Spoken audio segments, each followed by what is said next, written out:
Fala galera, tudo bem? Tudo beleza? Aqui é o professor Lucas para mais um encontro. E aí, tudo certo? Mente tranquila, coração sereno. Vamos lá para mais um aprendizado extremamente importante da nossa disciplina de Direito das Coisas, tá? Nós vamos para a nossa aula 4. Aqui nós vamos tratar sobre aquisição da propriedade imóvel e perda da propriedade, tanto móvel quanto imóvel, ok? Possivelmente nós vamos dividir essa aula em 2 blocos e logo mais irei postar lá no portal essa aula para que vocês já estejam acompanhando. A respeito dessa matéria dentro do Código Civil, ela vai estar encontrada nos artigos 1260 a 1276, ok? Já vai grifar lá o seu código do senador Welder. Aquisição da propriedade imóvel, meus queridos, aqui também nós vamos dividir de formas originárias e formas derivadas de como adquirir essa propriedade imóvel. Lembrando que as formas originárias são aquelas que eu não tenho contato com a figura do antigo possuidor ou proprietário. Aqui eu adquiro de maneira original, ok? Essas possibilidades de forma originária são ocupação, achado do tesouro e uso capião. Olha só, uso capião de bens móveis.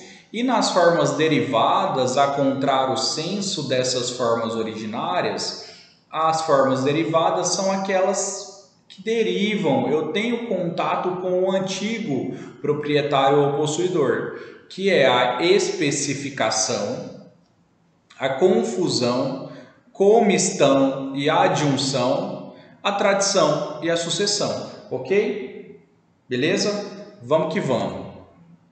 Então, lá no 1260, que inaugura o capítulo 3 das formas de aquisição da propriedade imóvel, a gente se depara lá com a uso capião do bem imóvel, 1260 a 1262. E ela fala o seguinte, olha só, eu tenho uma modalidade ordinária, que é a que o 1260 trata, que fala, aquele que possuir coisa móvel como sua, de forma contínua, incontestada, durante 3 anos, com justo título e boa fé, vai adquirir a propriedade. Então, olha quais são os requisitos: posse mansa, pacífica, contínua, sem ninguém contestando a minha posse, por um lapso temporal de 3 anos, com um justo título e boa fé, vai adquirir a propriedade. Então imagina a situação de uma venda de carro que não foi transferida,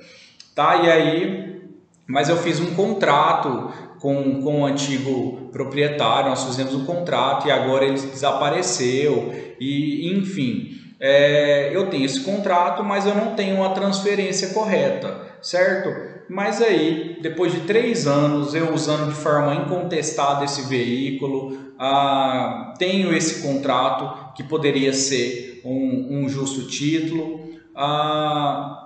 nesse caso de boa fé, porque eu fiz a relação negocial com o antigo proprietário, e aí vem, depois de 3 anos, esse antigo proprietário fala, eu quero, como não foi transferido, está no meu nome, eu quero de novo o carro, quero novamente o veículo. O que vocês acham?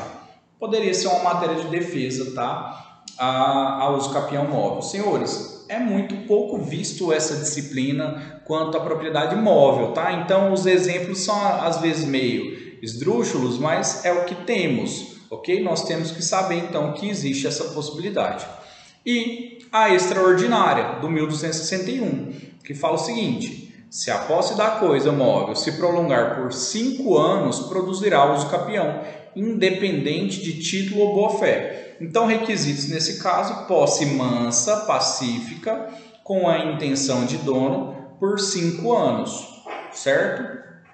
E aí, meus queridos, o 1262 vai falar que o 1243 e o 1244 são aplicáveis a essa modalidade de uso capião móvel. O que lá eles falam? O 1243 fala lá daquela continuidade da posse, posso continuar com a posse do antigo possuidor, tá? E o 1244, que foi inclusive tema da questão número 10 da nossa atividade, fala que das causas que interrompem a prescrição. Lembrando que a uso capião é uma modalidade de prescrição aquisitiva, prescreve-se um tempo para que eu consiga uso capir. Aqui nesse caso a prescrição aquisitiva é de 5 anos, ok? E aí o 197 a 206 do Código Civil trata sobre causas que interrompem a prescrição.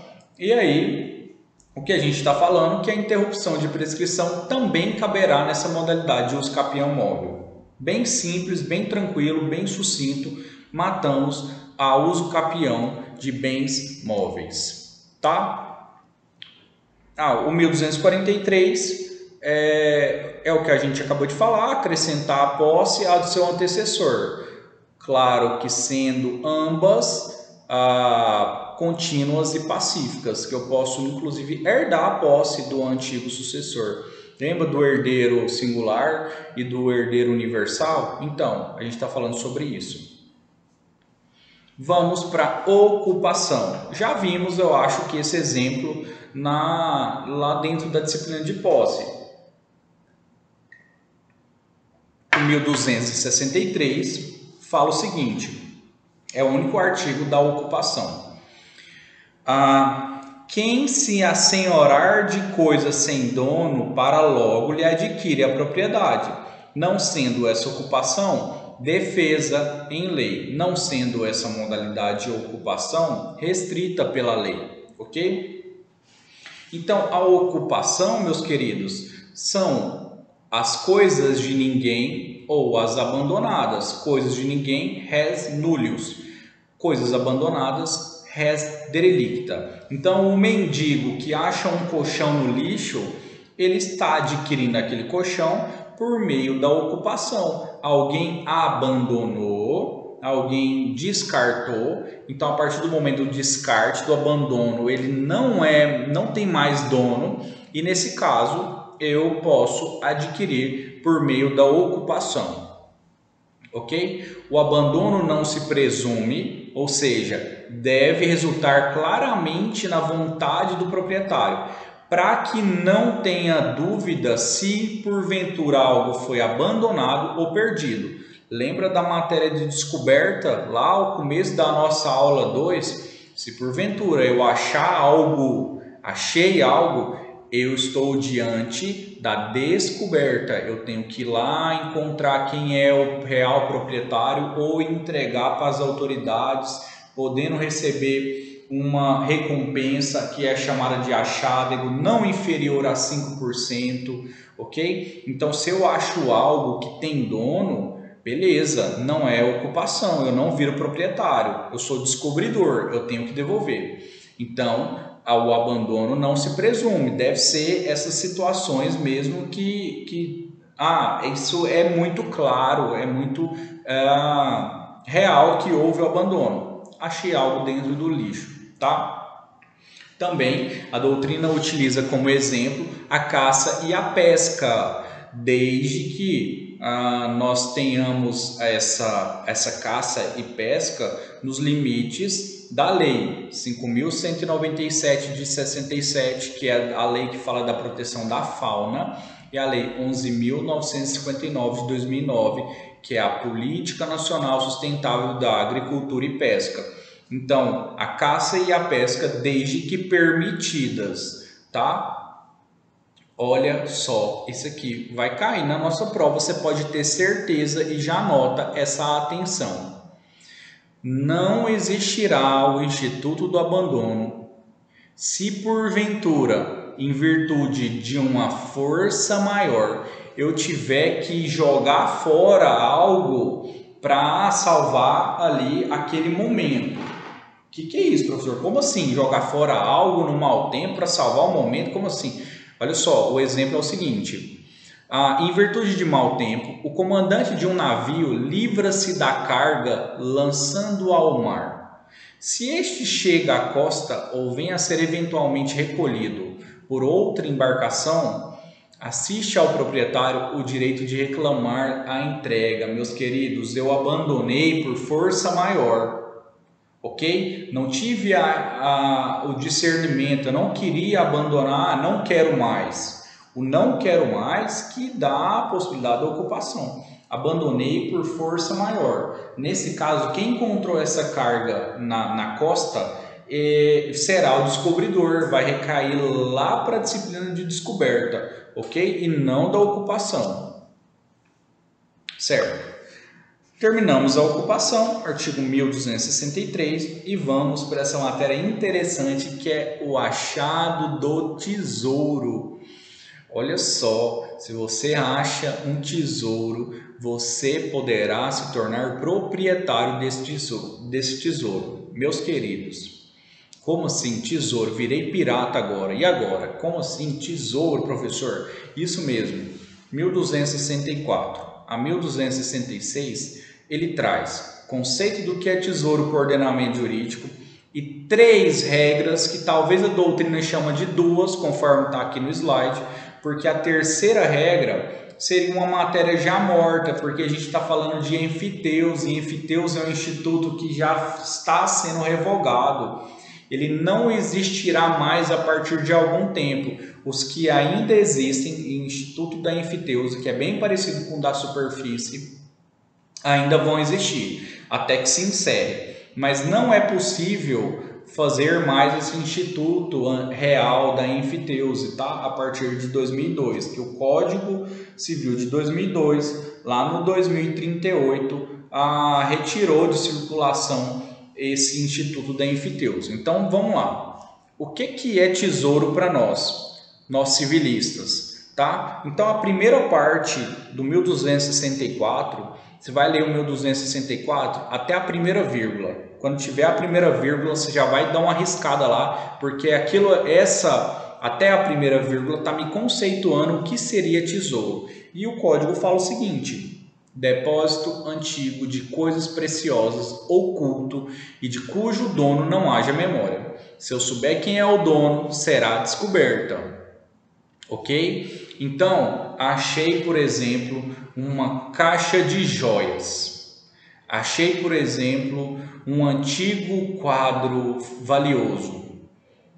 Isso é tesouro. A gente não está falando de ouro, a gente não está falando de mineração, minérios importantes, minérios de valor, porque isso aí vai entrar lá na função social.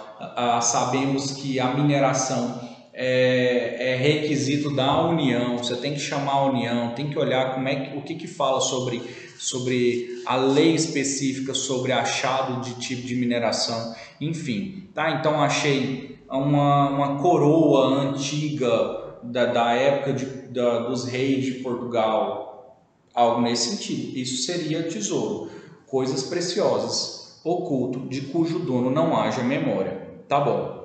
Quais são as regras, professor? É a seguinte: o 1264, a primeira parte, então até a primeira vírgula, conceitua o que seria tesouro. A segunda parte fala o seguinte: o tesouro será dividido por igual entre o proprietário do prédio e o que achá-lo casualmente agindo de boa fé. A regra é: achei no do outro de boa fé meio a meio. Se eu achei algo num terreno que não é meu, de boa fé, não estava ali na intenção de encontrar isso. Estou lá fazendo um trabalho, de repente eu acho. Meio a meio para o descobridor, metade para o descobridor, para aquele que achou o tesouro, e metade para o proprietário do terreno. Essa é a primeira regra. Segunda regra, 1265, enumera: o tesouro pertencerá por inteiro ao proprietário do prédio privado se for achado por ele. Óbvio, achei no meu é meu. Achei na minha propriedade um tesouro, beleza, 100% meu, porque eu fui o descobridor e a propriedade é minha. Ou se eu contratar uma pesquisa, ordenar terceiros a procurar aquele tesouro. Então eu contrato, olha, eu sei que aqui tem uma antiga joia da coroa francesa. Eu vou contratar pessoas para procurar, tá? Então nesse caso, essa pessoa que encontrou também não será proprietário. Ele vai me entregar, claro, eu estou pagando para ele fazer essa prestação de serviço, ok? Então o artigo fala o seguinte: o tesouro pertencerá por inteiro ao proprietário do prédio se for achado por ele, ou em pesquisa que ordenou, que eu acabei de falar, ou por terceiro não autorizado. Então, se alguém não autorizado, de má fé, entrou e achou esse tesouro, 100% do proprietário do terreno. A terceira regra, que seria do 1266, a doutrina critica falando que foi um cochilo legislativo, que o legislador perdeu uma grande oportunidade de substituir a matéria de enfiteuse pela matéria de superfície, porque ela é bem parecida. Mas vamos usar a regra e ler onde tem o Instituto de Enfiteuse, vamos chamar de superfície, tá? Então, o artigo fala o seguinte: achando-se em terreno aforado, então vamos ler, achando-se em terreno que existe o direito real de superfície, o tesouro será dividido por igual entre o descobridor e o enfiteuta. Vamos ler, entre o descobridor e o superficiário. Ou será deste por inteiro quando ele mesmo seja o descobridor. Ou será do superficiário por inteiro quando este for o descobridor. Então, lá no estádio do Palmeiras, que existe um direito real de superfície, a W Torre é o superficiário. O Palmeiras cedeu ali a superfície para a W Torre construir o estádio, ok? Então a W Torre encontra um tesouro, tá? Então ela encontrou um tesouro. Ela pode ser dividido meio a meio, se porventura não foi o proprietário da W Torre que encontrou, se alguém ali de forma contratada ou algo assim encontrou esse tesouro meio a meio, que a primeira parte fala, ou se porventura o proprietário da W Torre encontrar, aí nesse caso ele será o superficiário, será 100% o proprietário, certo? Esse foi o Instituto do Achado do Tesouro. Tradição, nós já vimos sobre a tradição. Tradição é uma espécie de transferência do bem imóvel. Eu adquiro os bens móveis pela tradição, tá? É entrega da coisa. 1267 e 1268 fala sobre a tradição, ok? Deixando claro, contrato de compra e venda, de doação, ele não tem o condão, simplesmente esse contrato, de transferir a coisa móvel, ok? Claro que o contrato já me dá uma boa vantagem, uma fumaça do bom direito, um justo título, uma demonstração que ali há uma relação negocial, mas a transferência em si do bem imóvel é só com a entrega, ok? E aí temos a tradição real, a real entrega, está aqui seu celular, parabéns pela compra. A simbólica, eu tenho a tradição simbólica, que é a simbologia da entrega. Está aqui as chaves do seu apartamento, parabéns pela conquista. E eu tenho uma tradição ficta, a falsa tradição. E aqui nessa tela eu coloquei dois exemplos para vocês.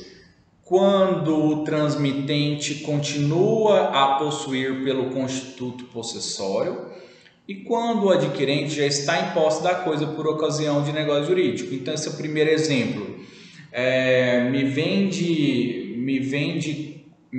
Quando o transmitente continua a possuir pelo constituto possessório. Eu vendo a casa para alguém, eu vendo o carro para alguém, a gente está falando de bens móveis, vendo o carro para alguém e falo, cara, mas o meu carro vai chegar daqui a um mês, me aluga esse carro. Então eu vendi, transferi, mas eu continuo com o carro, não como proprietário, mas sim como um locatário. E quando o adquirente já está em posse da coisa, que é a alienação fiduciária. Quando eu pago a última parcela, o carro vai vir à minha propriedade. O banco não precisa pegar o carro de novo para me entregar, o carro já estará comigo. Então, é outra tradição ficta. O 1268 ele fala sobre a alienação não domínio, alienação não domínio, aquela realizada por quem não é dono da coisa móvel. Nessa tradição, não será alienado, a transferência não será concretizada. Ou seja, o 1268 fala o seguinte: feita por quem não seja proprietário, então uma alienação, uma venda, uma doação, feita por quem não seja proprietário, a tradição não aliena, ou seja, não será concretizada a propriedade, a transferência da propriedade, exceto se a coisa oferecida ao público em leilão ou estabelecimento comercial for transferida em circunstâncias tais que, ao adquirente de boa-fé, como a qualquer pessoa ou alienante, se afigurar dono. Então, olha, o artigo é bem confuso, mas o exemplo é esse aqui. Alguém vende um veículo pensando que a propriedade já lhe pertence. Eu vou deixar um veículo lá na garagem e falo lá: você vai comprar esse veículo meu aí, tá, tudo mais, vamos fazer essa negociação. E porventura, eu não concretizo a negociação ali com o vendedor. E aí o outro vendedor acha que já foi concretizada, que aquele veículo já foi vendido para a garagem. E aí ele vai e vende para um terceiro.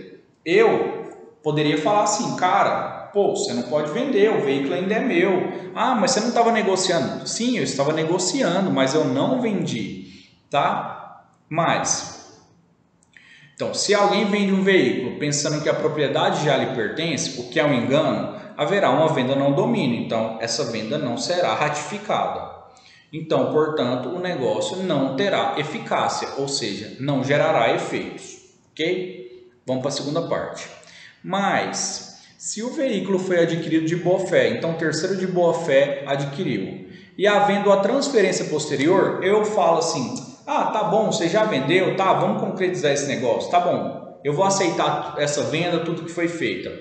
O ato se tornará eficaz, com efeitos, ó, mãozinha na testa, ex tunc, retroativos, até a data da celebração do negócio original. Então, lá, até a primeira venda será retroativa, a primeira venda do vendedor que se confundiu, achou que tinha acontecido um negócio e ainda não tinha. Tá? Então, a boa-fé, o direito civil, faz milagres, meus queridos. E o negócio jurídico nulo, que é o que o 1268 e parágrafo 2º fala: não se transfere a propriedade à tradição quando tiver por um título um negócio jurídico nulo. Então eu tenho ali um título falso ou algo nesse sentido. Por óbvio, não acontecerá o negócio jurídico. Se o negócio jurídico é nulo, absolutamente nulo, a gente está falando de uma nulidade que eiva, que o vício, que o negócio jurídico está eivado de vícios desde o começo desse negócio jurídico. Ou seja, talvez nem a boa-fé faria um milagre de ratificar uma nulidade absoluta. Talvez, porque lá no direito de família a gente vê situações que existem a nulidade absoluta e mesmo assim gerarão efeitos. Casamento putativo. Olha o spoiler aí, se você tiver curioso, casamento putativo, depois vocês estudem essa disciplina.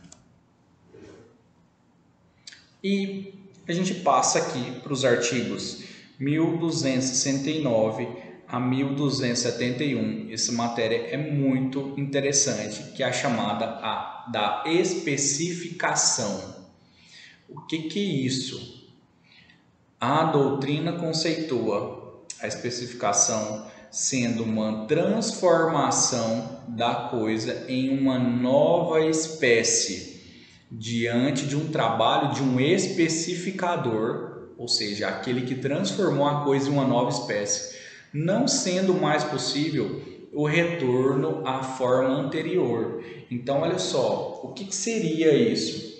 a escultura em uma pedra, a pintura numa tela, a poesia em relação a um papel, ou seja, a especificação é uma modificação substancial por surgir uma nova espécie. Então a pedra agora é uma linda estátua, a tela é um belo quadro e o papel é uma importante obra literária. Isso é a especificação e a gente vai ver quais são as regras. Se porventura eu pego a pedra que não era minha e transformo numa bela estátua, quem é que vai ter direito a respeito dessa estátua? Então é isso que a gente vai ver nessas regras, tá? A primeira regra, então, o 1269, ele fala o seguinte: aquele que, trabalhando em matéria-prima em parte alheia, obtiver espécie nova desta, será proprietário, se não se puder restituir a forma anterior. Então, olha só, nesse caso aqui, o trabalho da alteração, ele é considerado como o principal, enquanto a matéria-prima seria a acessória. Então, razão pela qual o especificador, aquele que transformou, vai virar proprietário, porque vai prevalecer o principal em cima do acessório, ok? Claro, se eu tiver de boa fé. Então, a primeira regra é, se o especificador de boa fé trabalhou ali, ele virará proprietário da matéria-prima. Segunda regra: se toda a matéria for alheia e não se puder reduzir à forma precedente, achei lá uma pedra, um papel, uma tela que não era minha e eu fiz uma especificação. Não tem como voltar atrás, já era. Então, o exemplo: o escultor encontra uma pedra sabão em uma das ruas de Ouro Preto, elaborando uma linda escultura de um profeta de Aleijadinho. Após elaborar o trabalho, o escultor, que é o especificador, vem a descobrir que a pedra é de terceiro. E aí? Nesse caso, a escultura será sua, conforme a gente acabou de ver no artigo antecedente, pois agiu de boa fé. Entretanto, o escultor deverá indenizar o dono da pedra pelo seu valor. Isso aí, contemplando a vedação do enriquecimento sem causa, artigos 830, alguma coisa seguintes lá do nosso Código Civil. Então, encontrei a pedra, é de terceiro, fiz a especificação, viro proprietário, indenizando pelo valor da matéria-prima. Terceira regra: sendo praticável a redução, ou quando impraticável, se a espécie nova se obteve de má-fé, pertencerá ao dono da matéria-prima.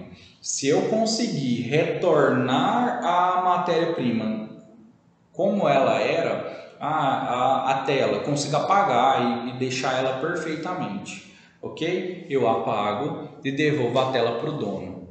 Ou, se não tiver como eu desfazer e eu estava de má fé, eu sabia que aquela tela era uma tela importante, era um tecido indiano, algo muito caro, e eu vou lá e faço uma pintura e fica lindo, mas de má fé, então eu sabia que não era minha. Nesse caso, o proprietário da tela virará o dono tanto da tela, que ele já é o dono, quanto da obra de arte, porque a má fé, meus queridos, eu vou sempre estar de bad, eu vou sempre estar mal na fita quando eu estou de má fé, ok? O parágrafo 2º, ele dá a entender uma situação que acaba de discutir o que a gente acabou de falar. Olha o que o parágrafo 2º fala.